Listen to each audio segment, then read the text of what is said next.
to my friends across the country, and I just get them to join with me on Social D Theater. Either we read a scene or we talk. This is a spotlight moment. So right now, Okay. I got my brother, my dear friend, Mr. Steve Harris, on the line with me. What's up, Steve?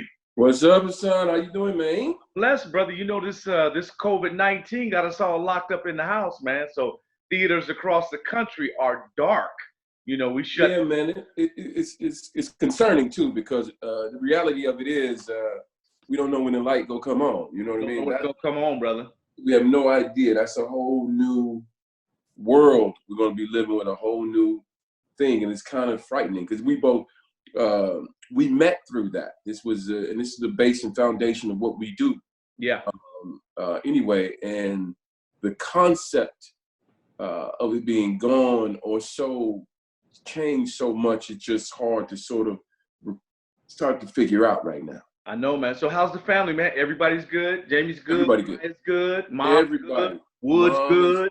The whole clan is good. Everybody is good. You know, my nephew, 22, graduated from NYU, and he can't. This was the year, so Wow. there's no ceremony. I know, man. Ain't that something? It's just what it is, you know. But he's good, man. He's here. You know, everybody's blessed. Fortunate. Everybody's healthy. Everybody's trying to stay safe.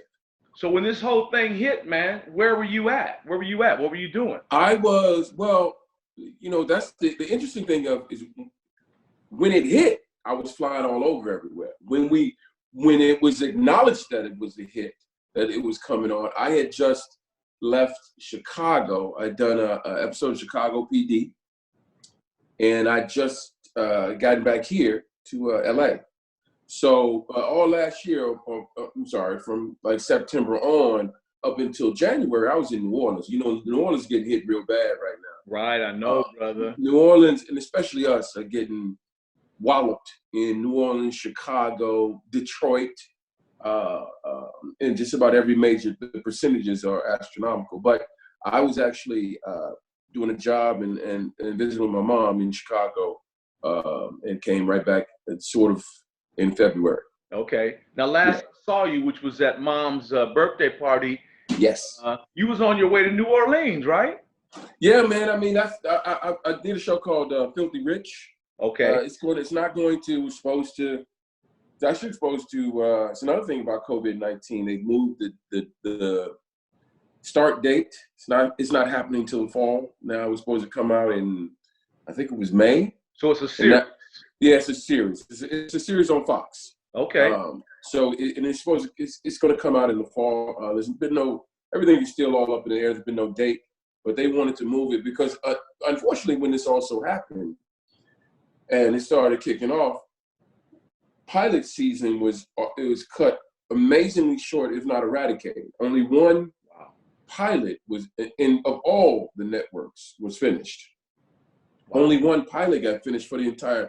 So nobody has necessarily any new stuff right now that they can. What usually happens, you do the pilot, they figure out which ones they want to keep, which ones they don't, and in May it gets okay. You made it, you didn't. That's basically how it works. But since they won't have any to look at until this thing clears up, and we don't really know when this thing clears up, they have no new material. So Okay. they'll have one of two choices. Either this will clear up with them enough time to say, you know what, we're going to pick, we're just going to say, look, we're just going to pick these three shows. And we're just going to do a season, and mid-season comes around, we're going to see and air them. Or they decide they want to shoot the pilots anyway, take a quick look, and make a decision for January, or they don't do anything at all. They just drop everything and wait till next year. So then you got a series that a season was done on yeah, we got a season in the can, so it will come out for sure in the fall because I think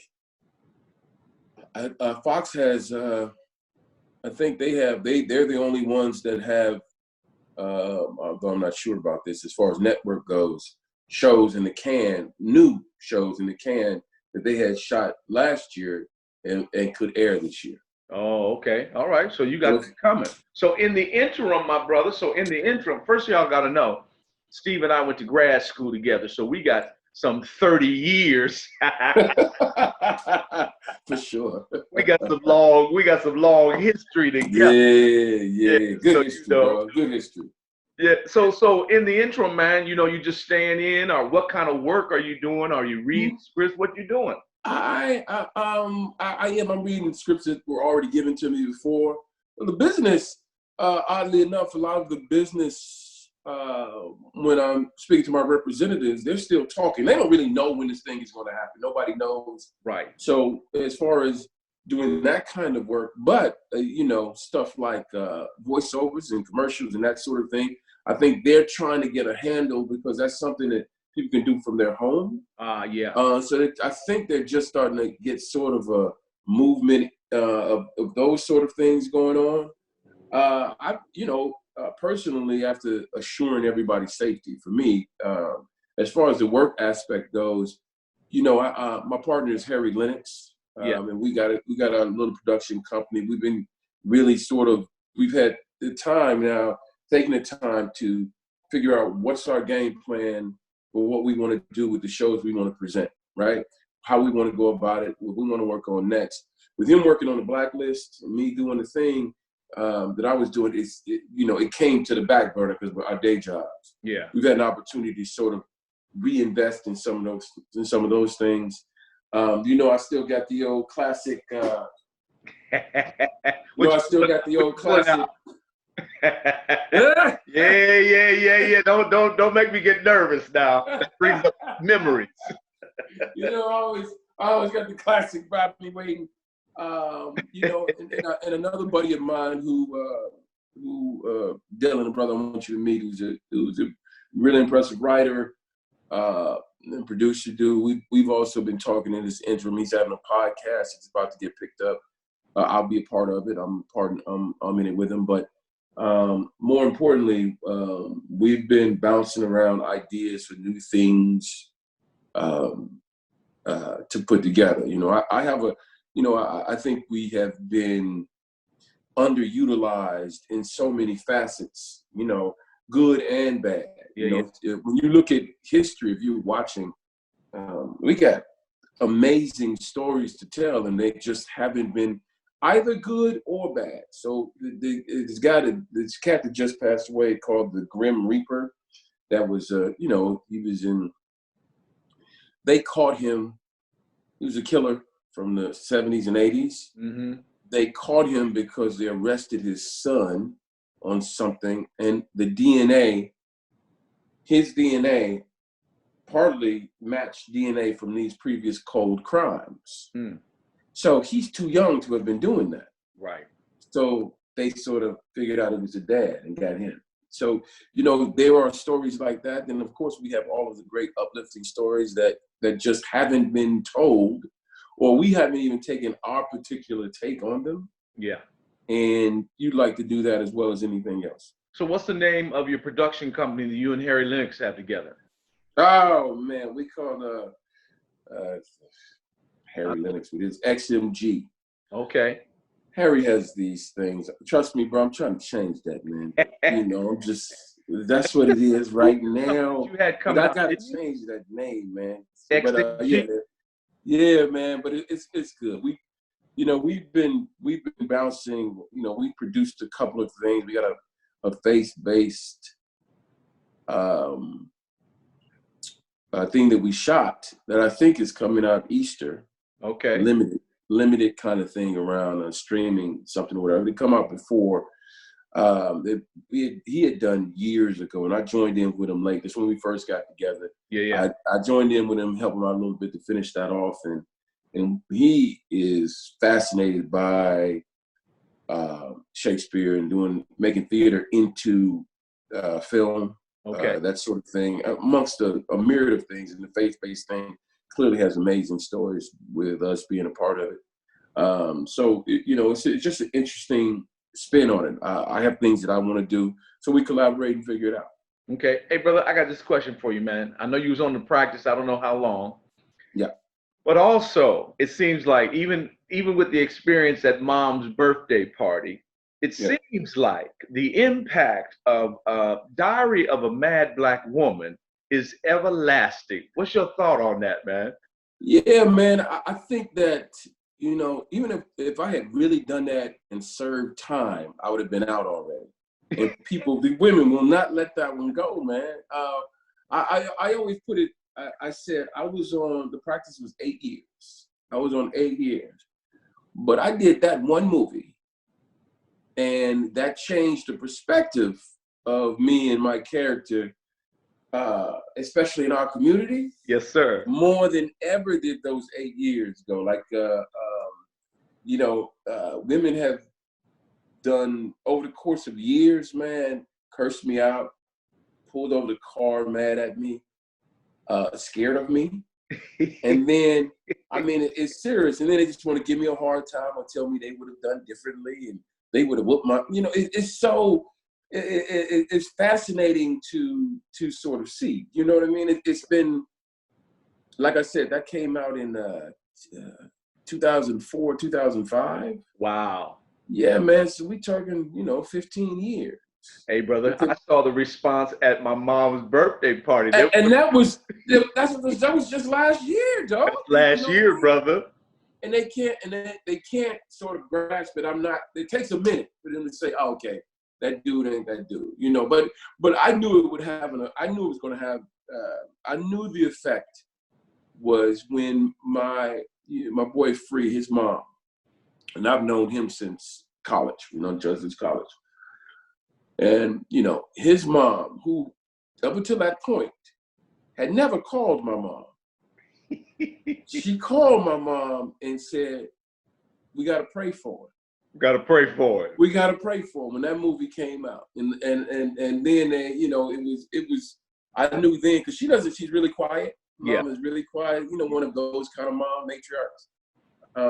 But, you know, I knew it was going to be something.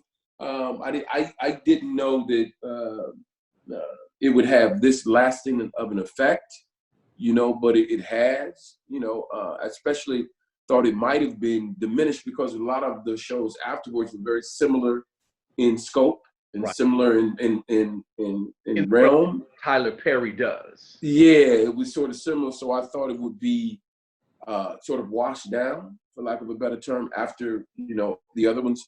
But it, as far as concerning me, it's astonishing. It is astonishing. And what's really different was about, I guess, 7 years after the film, white people started coming up to me over that. I was like, what you say? White people started coming? Yeah, because initially, you know, I'm not, you know, I mean, that movie made $50 million at the box office, which was huge for a film that cost $5 million, basically. It was a hit. So it was that was the one. That was the hit that started the avalanche of Tyler Perry. Yes.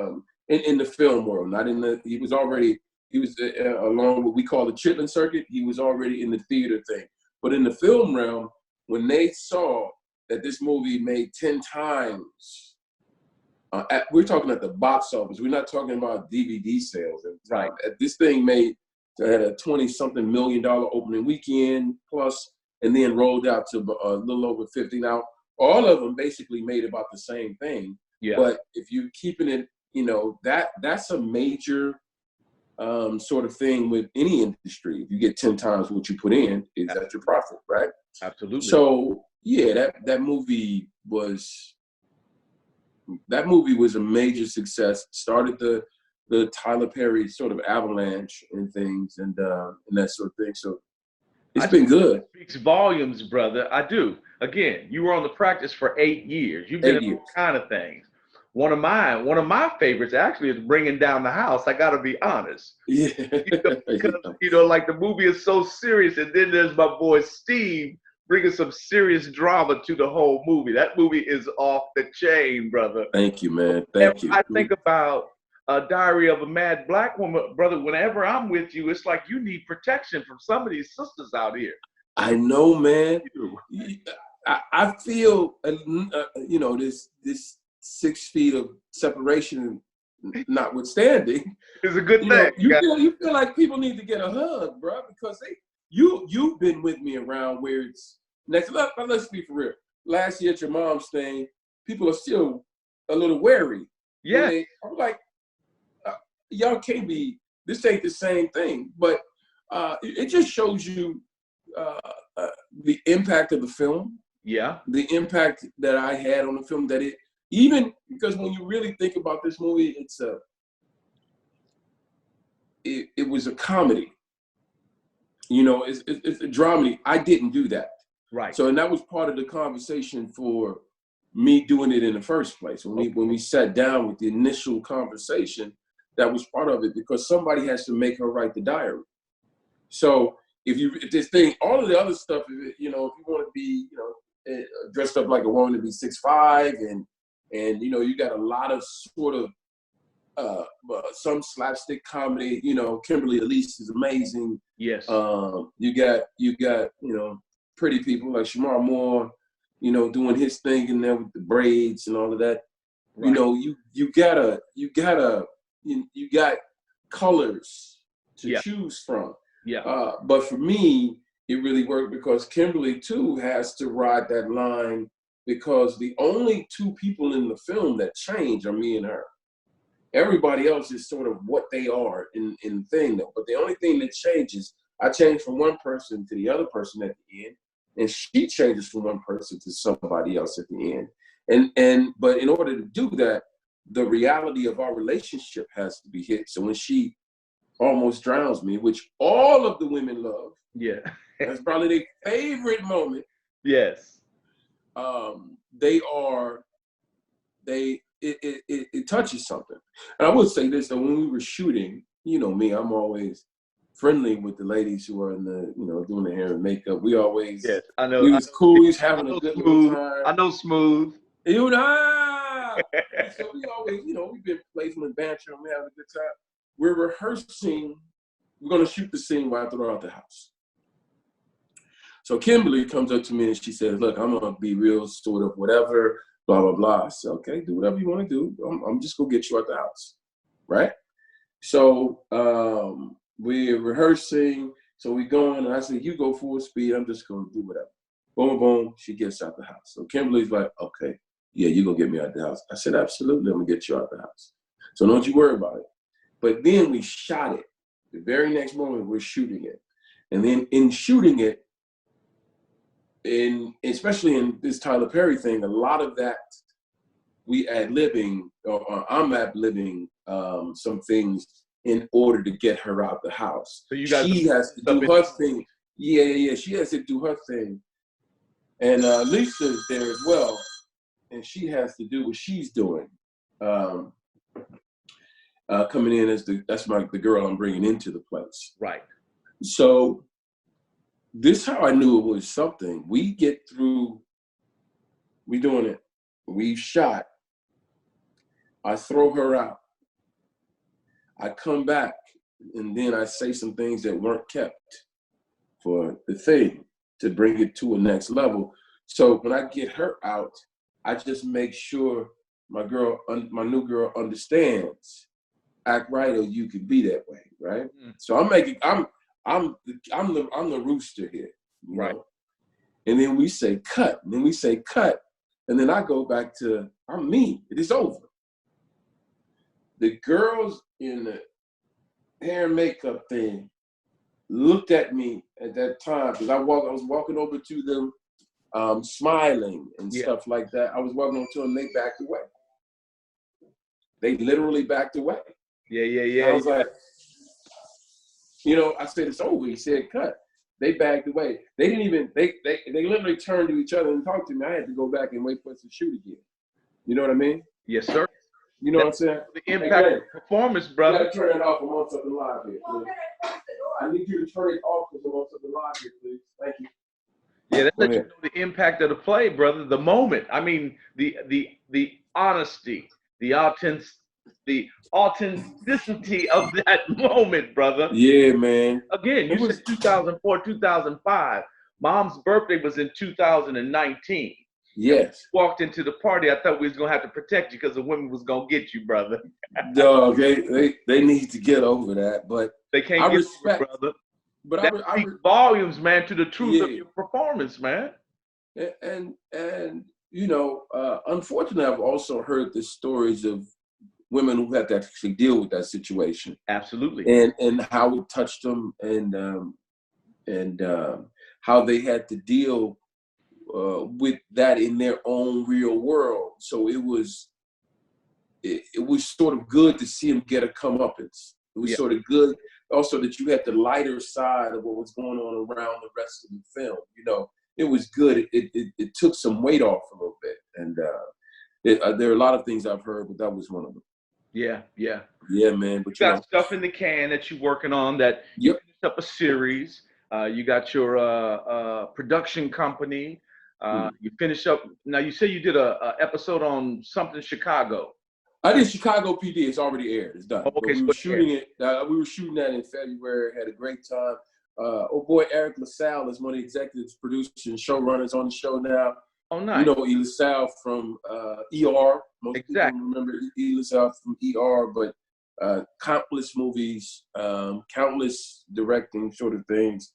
A nice cat. I always point out that when me and E. LaSalle were on network television, they didn't have anybody else like us on network television. There were no other Black lawyers standing their ground. There were no other, Black doctors with something to say, other than being, for lack of a better term, sidekicks. So, and you also, it was a different time on network television, but nevertheless, they've eased that up because of how we have so many shows, so many opportunities now outside of network. But network in and of itself still hasn't changed that much. Let me ask you, brother, because I remember, I think the first time I saw you on TV had to be like, I know I saw a commercial, but then as far as a network show, I saw you on New York City Undercover Cop, I think it is. Yeah, New York Undercover. Off, and then they brought you back as another character. I'm like, how do you do that? But anyway, brother, being there as long as you've been there, having the run that you've had, and making that comment that you just made about not being so many other brothers, how do you see the growth of it at this point? We're in 2020. How does you see the growth as far as inclusion, diversity, more opportunities for people of color? Here's the thing. If we help each other, it'll be all right. I've always felt that was the situation. Once we get in, we help each other. You've had insurmountable successes like Black Panther, Creed, from the big film situation. But I just want to point out, people have to keep the crop coming has to keep it flowing. It has to allow the floodgates to open and understand that you can do anything. You don't just have to, quote unquote, do what they want you to do. You can do what you want to do. That's what I like about it. You put your spin on it. Black Panther has been around as far as being a movie since, I would argue, maybe even prior to Wesley Snipes doing Blade. That's how long that's been around. You mean sitting in the can? No, it ain't been in the can. It's just been, they were talking about doing Black Panther, the story, since that time. Okay. So it's already been 20 years of 20 plus years, 20, 25 years of them talking about doing this comic book character. Now, unfortunately, it seems like it came out at the right time. Yes, sir. And it has done the numbers that it has done. But the actual concept of a world where you have aliens, superheroes, mutants, vigilantes, gods even, that our representation is limited is beyond me. I don't understand what that is. But nevertheless, they've taken the opportunity. If we take the opportunity and run with it, I think everything will be fine. All of this stuff, in order to become equal, for lack of a better term, is constantly beating it. And then you're going to get some big explosions. Boom, Black Panther. Yeah. Boom. But you might get some little ones like Hustle and Flow. Yeah. You know, you might get some little ones in here. Last King of Scotland. You might, you know, but then there's more. Boom, boom, boom. Because the more you represent that, well, why can't I do that? The more you represent that, I can represent all of that, what that is. And you're making the money off of it. The doors have to open. But you got to remember, the most of the people that are in charge of making these decisions have a concerted sort of interest to keep it how they keep it. Right. So then within the realms of your production company, man, with you, are you guys focusing on stories that, you know, put more, let's say, more color into whatever the story is you're telling? You know, Without question. okay. You know, I mean, that's without question. I would be remiss, for me personally, for how I grew up and from the time that we've been in the business through now, for me not to that be one of the key ingredients of what I'm doing. I'm not adverse to doing anything else. That's not, I'm not putting limitations on myself, but part of our game plan, part of our mission statement is that. It's not a, you know, I'm not, you know, I don't want to make Avatar. You know, that ain't what I'm talking about here. You know, my thing is different because I think, you know, there are so many stories for us, like I said earlier, that haven't been touched on, that are just human stories. Got you. That I believe we can do, and I believe people would come watch it as much as they would go watch some of these other things. Yeah. You know, it just makes sense to me. Plenty of stories that need to be told. Absolutely. Absolutely, bro. Absolutely. All right, brother. Well, that you know, I just wanted you to get together with me on Social D. I know we kicked we kicked it yesterday for about an hour or so. But we good, man. Yeah, so you good? Stay healthy, man. Hey, brother. Everybody's in my prayers and my thoughts. Make sure you get mom the word for me, please. Will do, man. I'm gonna give her a call right after we get off. You know, she's in quarantine, brother. Absolutely. Issues, you know, breathing issues. So she's been locked down for a while. You know, we have to keep our parents safe at this point, man. I got nothing but big love for you, Steve Harris. You too, boy. All right. Love you, man. Love you, man. Magnanimous one.